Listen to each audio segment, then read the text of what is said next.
Jonathan Crystal is a fellow at the World Policy Institute and a senior fellow at the Center for Civic Engagement at Bard College.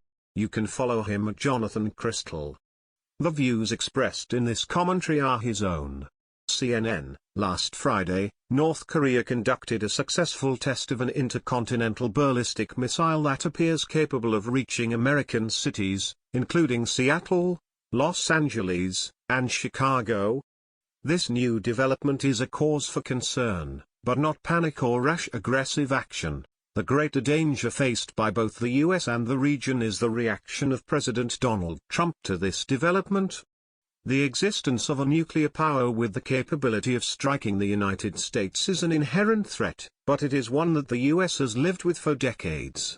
In 1986, there were over 40,000 Soviet nuclear warheads pointed at the US. Today, there are over 1,700 Russian warheads capable of killing tens of millions of Americans in under 20 minutes. And yet, somehow, most Americans are able to sleep at night, and are more afraid of Iran than Russia. The US military has acted appropriately and prudently since this recent test. It has conducted another successful test of THAAD, and held bomber runs over the Korean peninsula with the South Koreans.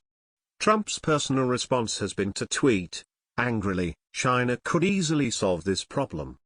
This, despite the president previously tweeting that, "While I greatly appreciate the efforts of President Xi and China to help with North Korea, it has not worked out. At least I know China tried."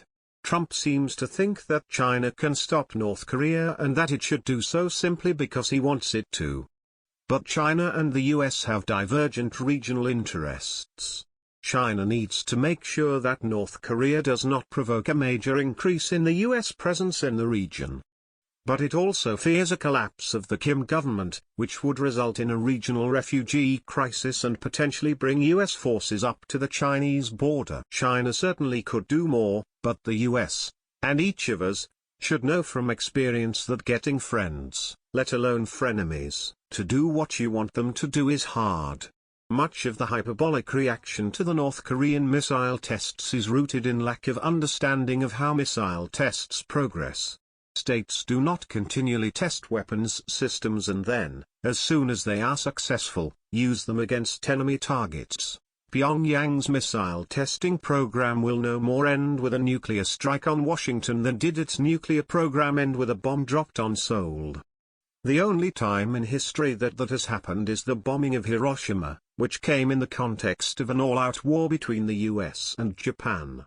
Kim Jong-un is a rational actor who wants to survive.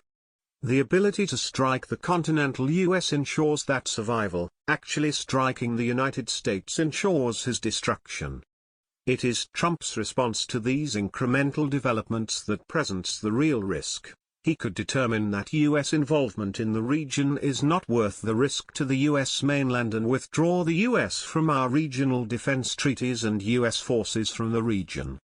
Another possibility is that Trump decides to mount a preventive strike against North Korea. There was a time when a preventive strike on North Korea was an option worthy of serious debate, but that time passed years ago. An attack on North Korea now would both present an unacceptable risk to South Korea and Japan, and would involve the US in a war that would make Iraq and Afghanistan look like minor fender benders.